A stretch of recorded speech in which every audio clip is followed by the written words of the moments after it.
Welcome to Hubs and Drivers, a podcast for building product marketers, sponsored by Build Marketing. I'm Jeff Donaldson, your host. On today's episode, part one of International Builders Show 2023, a look back.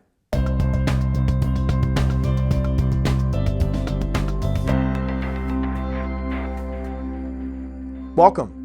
The International Builders Show, or IBS 2023, drew 70,000 construction and building products professionals to the Las Vegas Convention Center earlier this month. It's one of the largest shows in the industry, and this year, IBS was the largest in 15 years. Builders, members of our agency team, were also in Las Vegas, and that's what brings us to today's roundtable session. I'm joined today by Jeff Jones, Director of Accounts here at Build Marketing, Sean McFarland, Senior PR Content Marketing Specialist, and Dave Sladak, President of Build Marketing. Gentlemen, the saying is, what happens in Vegas stays in Vegas, but obviously that's not the purpose of today's discussion. We want to talk a little bit about what we saw and what we heard out there as we were supporting clients and spending time at the show. Let's start here. It was the best attended show, according to what IBS says, since 2008, so that puts it before the Great Recession in many ways. Dave, let's start with you. What were your impressions on how well it was attended? You've been at a lot of these shows. Yeah, I've been to a number of them over the years before the pandemic as well. And not only were there more people than I remember seeing,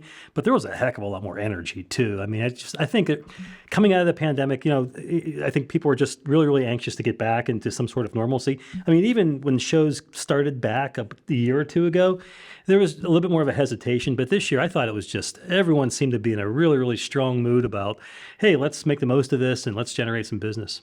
Jeff, what were your impressions? Yeah, I felt like there was a ton of enthusiasm too, as we walked the booths and talked to different people. And, not only that, but there was a ton of just energy and connection across the show. And we took a few kind of wide shots of that and were able to kind of capture that a little bit. So it was great to see. I think what struck me the most was, we know it is called the International Builders Show, but there were two things that struck me. One is the expanse of products that are on display there. And you realize there are just so many different manufacturers and producers of so many different intricate small and large pieces that go into a building. I remember walking past a booth where the fasteners were minuscule, so small, and that's what that company manufactured. And then you go past an exhibition booth of a huge wall structure of some kind. So just the expanse of it and the international component. You and I talked a little bit about that. It's called the International Builders Show, and you really see it when you're there in terms of the people that are there and how many people are coming from different countries. Oh yeah, for sure. It truly has an international flair to it. It's also, it combines, over the years, it's combined a number of different shows. So the kitchen and bath shows combined with it now. And then this year they added on a hardware component too. So there's a strong variety of different types of categories within the building category. And, for years, a lot of the Chinese had really been investing and coming over here with a lot of different product solutions. You can see that. You've seen it for like the last 5 years or so, but just overall, a strong international flair. Sean, this was, I think, your first time at IBS. So I'm just curious as to what your impressions were the first time out. It was really something. It was my first trade show in general, and just feeling the energy when you walk in was really contagious. Especially, it was day two. You and I just got out of the taxi, and I don't know, there wasn't a ton of people there just yet. We were still there a bit early, but it felt something like something substantial, I guess. And your mom was there with her employer. She's actually within the industry and in sales and marketing for a provider in the industry. What were her impressions? She's been to shows before as well. She really enjoyed, having me there was kind of a bonus. It was also kind of surreal to have your mom at your first trade show. But in any case, she was there with a company called QuickDam. They do a lot of, water kind of leak prevention, that kind of thing. I think they do some fire suppression.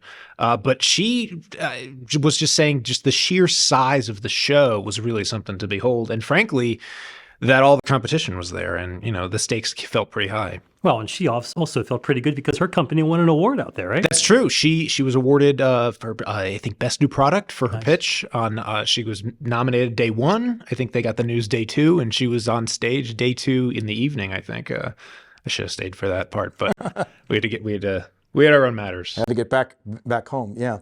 So, we're in an interesting period right now when you think about it. We're post-pandemic. In some sense, there's a little bit of a shadow of a potential recession.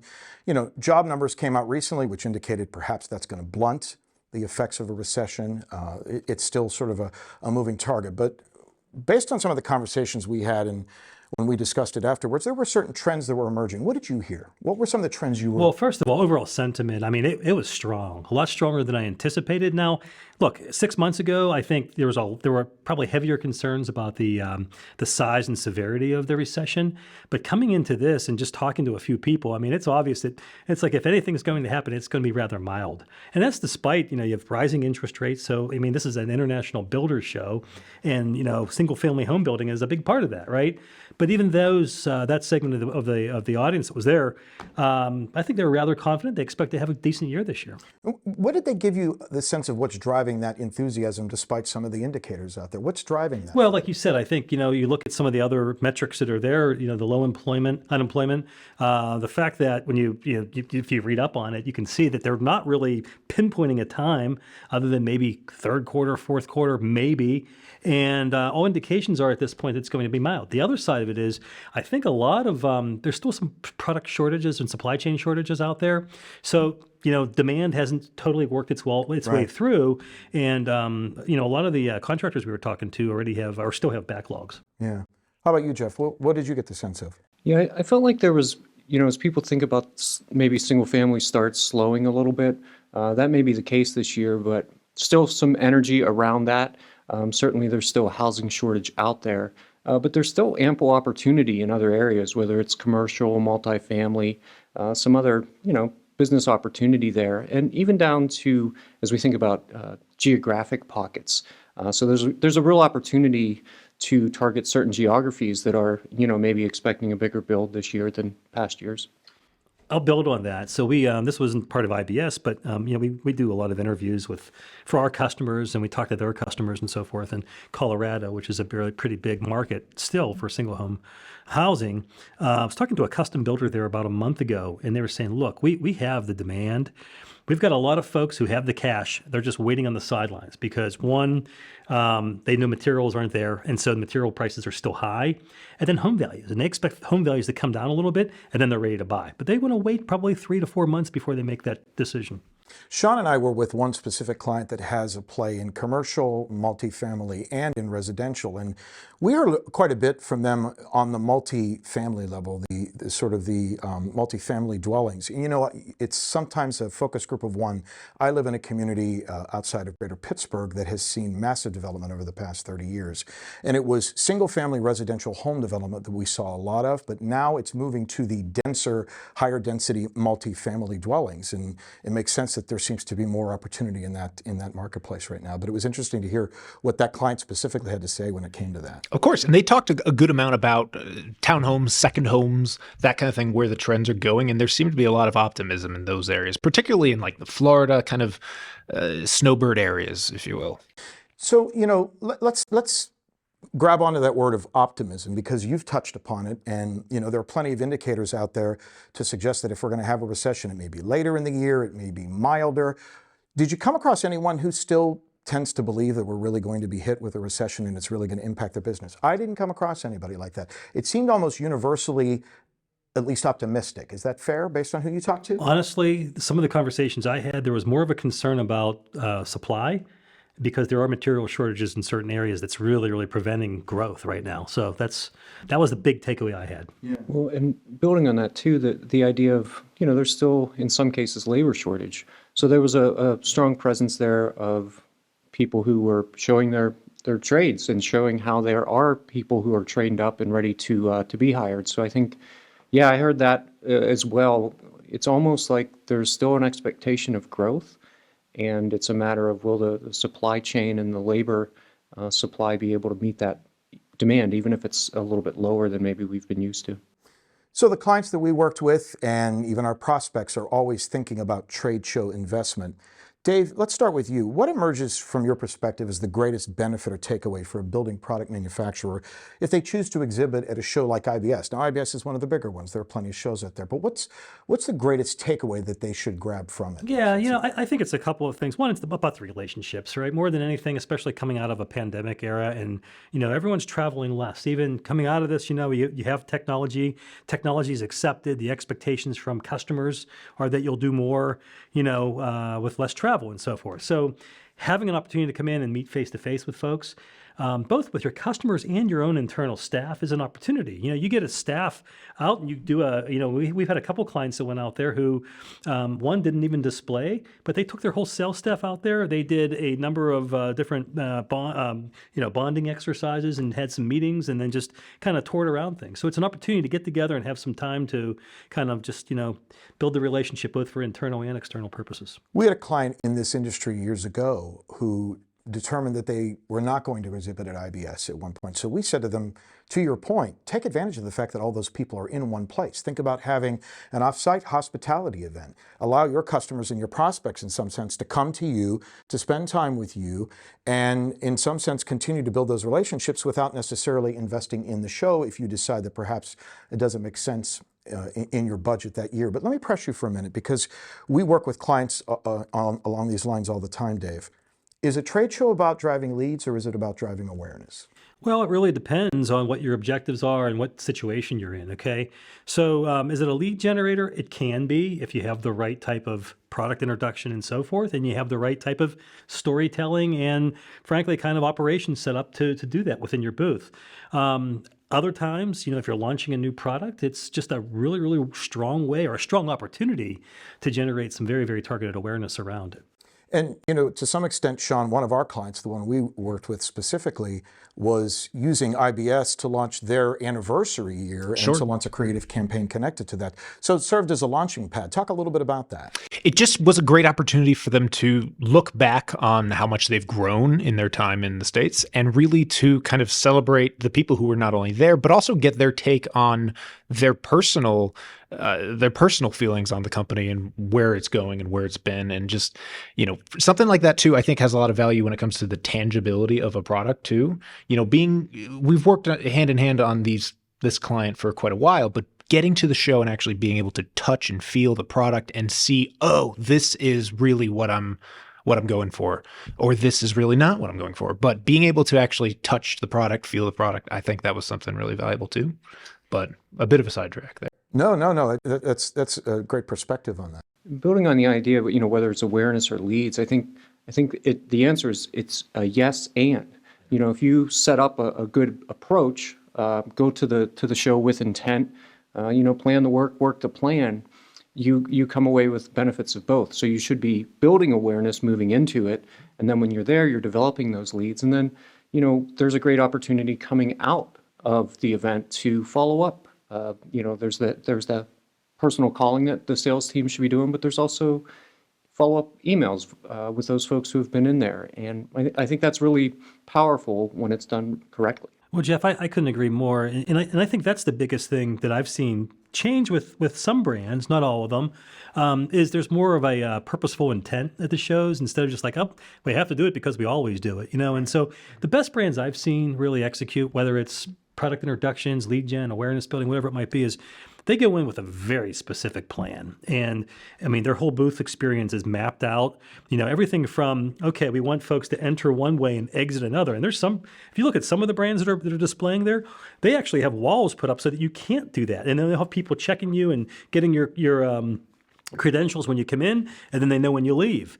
And I think when you do that, now you can start to control the story, right? So now you can start setting up an experience throughout each stage of that overall booth experience that I think can be a lot more purposeful and a lot more effective. So it's almost like a long lead and a long tail in some sense. You really want to think about how you're going to market your presence at the show, whether it's the celebration of an anniversary or the launch of a product. And you want to make sure that you're interfacing with your customers or prospects beforehand, whether that's via email, via social media, via content marketing.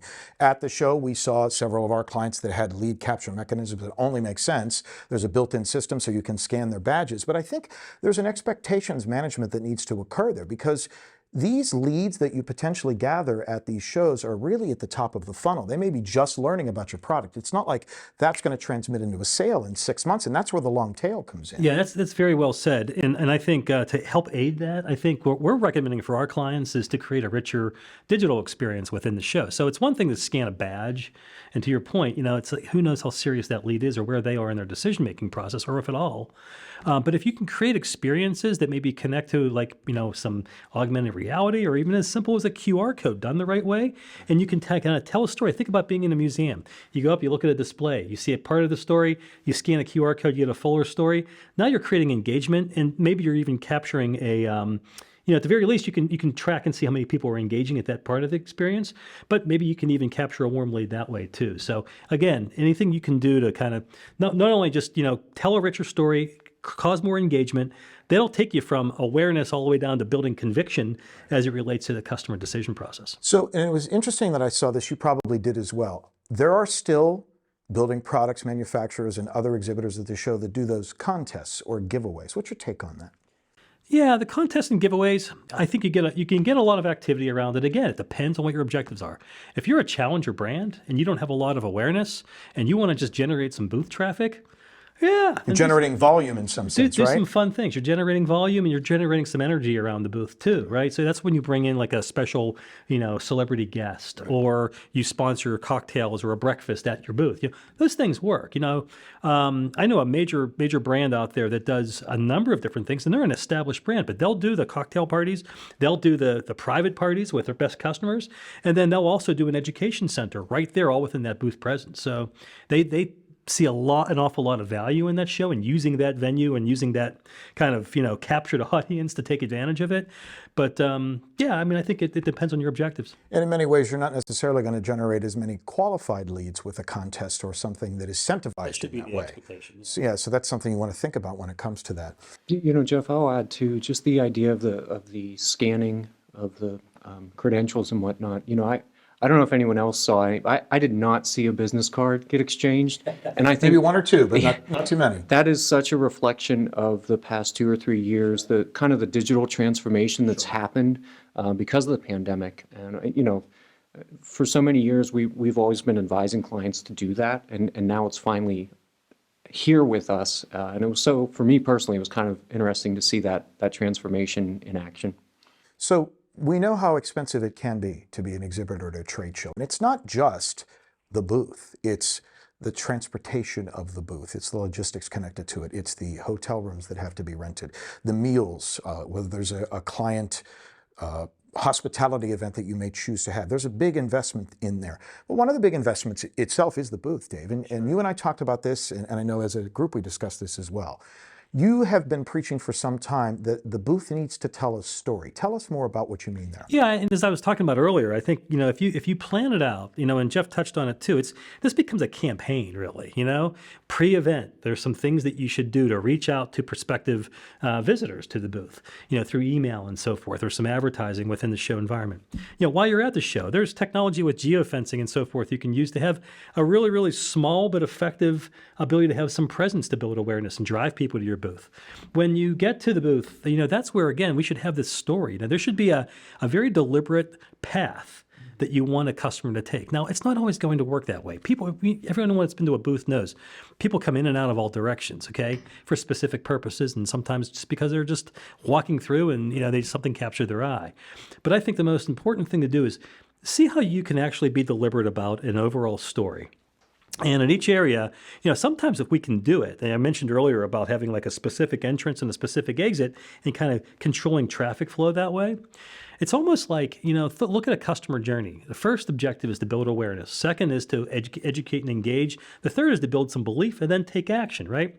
Why not take that approach with your booth in some ways? It's a journey. Where it's overall just kind of awareness. Here's who brand X is. Here's a little bit more about us and learn more about us. And this is the products we serve and the markets we serve. And then, here's why we're better than our competition. So there you might have a little display that, demonstrates something in a compelling way on why we're better than our main competitor. And then at the end, have some sort of, hand-raising opportunity for someone to, and again, whether it's a contest or maybe it's, a specific salesperson there who's really, really knowledgeable and consultative in their approach and can try to get that one-on-one meeting as a follow-up. Something that we learned specifically with one of the clients we worked with was this is a great opportunity to gather content because you have spent the money to bring all these people into one place. And we worked with one specific client, Sean and I. Tell me a little bit more about your experience with that, because you and I worked hand in hand with that client. We learned a pretty valuable lesson that we want to make sure other clients understand when it comes to taking advantage of gathering content.